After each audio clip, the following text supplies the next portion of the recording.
Be ready. 10 seconds to go.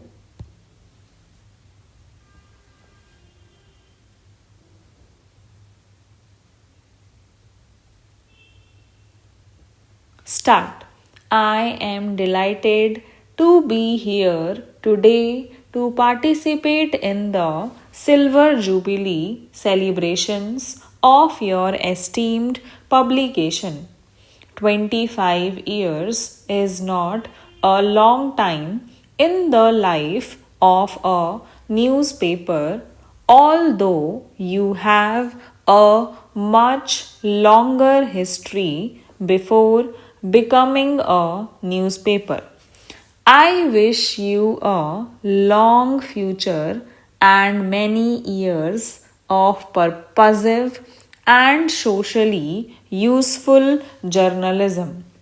I compliment all those who have been associated with this newspaper on this occasion. I must recall here the pioneering role and the intellectual leadership provided in the early years of your publication by one of Andhra Pradesh's greatest sons, a patriotic Indian comrade, P. Sundarya.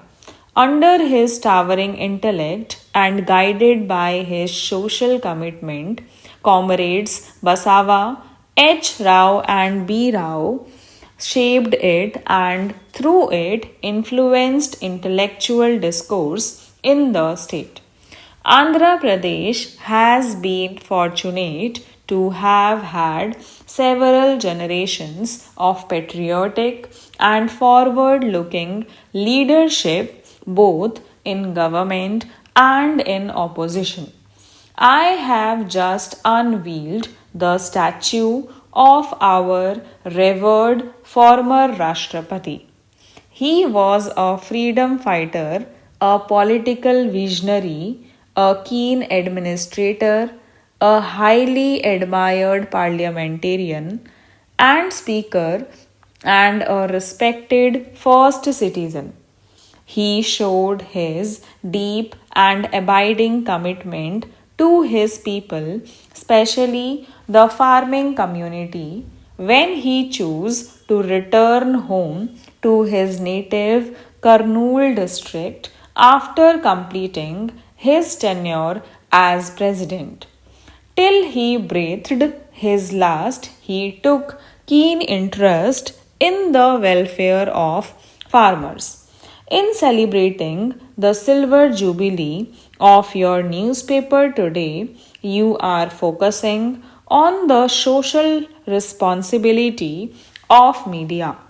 This is an extremely important issue, especially in a developing democracy like ours. I do believe that to be relevant and meaningful, any publication must have a social conscience. A newspaper without a conscience is like a human being without a soul. As Indians, we should feel proud of our vast, varied, and vibrant media. This is a national asset and a pillar of strength for our democracy, which has been made richer by the plurality of our free press. In a diverse nation of a billion people, there are bound to be differences in taste and opinion, differences in attitude and ideology, differences in linguistic and political preferences. The plurality of our society is reflected in the diversity of our media. This is the one of the cornerstone of our vibrant democracy as enshrined in our constitution. This is the cardinal pillar that take into account the democratic setup as enshrined in the Constitution of India. As my friend has written in his new book on the argumentative Indian skepticism and pluralism are two important defining elements of our national culture. The media must be charged by both these characteristics. Skepticism is healthy as long as it does not breed cynicism but contributes to informed debate. Pluralism is intrinsically valuable because it breeds creativity by creating space for a contest of ideas. I am aware that your publication takes a definite political view. That is the role of any publication associated with a political party or movement. Our democracy enables each one of us to hold an opinion and pursue it. Voltaire had said, I may disagree with what you have to say, but I shall defend to the death your right to say it. This is the essence of a liberal democracy. No other political system gives us this liberty. We must recognize this intrinsic value of democracy and preserve it with care. It is a tribute to our democracy that a partisan publication is in fact given the freedom to be partisan. Although I do regard myself as a liberal in terms of social philosophy, I do recognize that Marxism captures two very important aspects for progress of a nation. Firstly, it attaches great importance to sustained and rapid accumulation of capital, which is absolutely essential for tackling the problem of mass poverty in the framework of a rapidly expanding economy.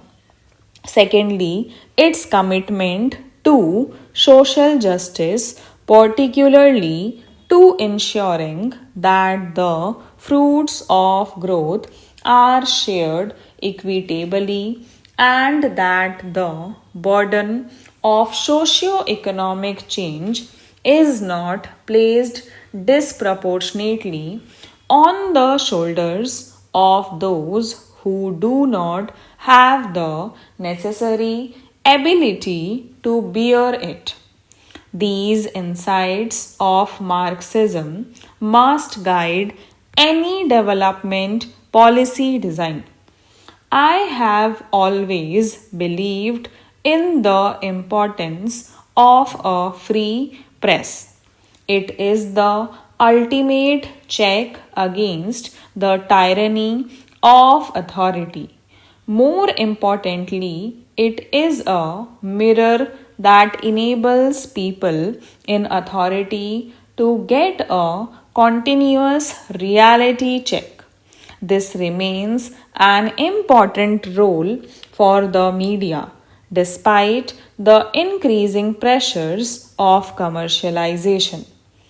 The fact that democratic India could avoid famines, Amartya Sen has suggested, was almost entirely due to the role of the media in sensitizing authorities to the urgency of providing relief.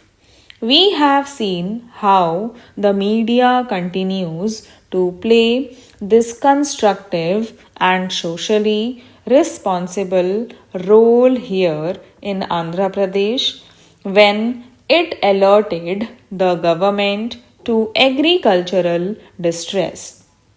Last year, when the tsunami struck our coastal regions, I had said that our free and energetic media is, in fact, our best early warning system.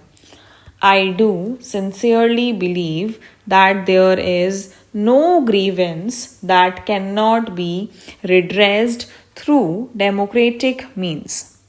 Stop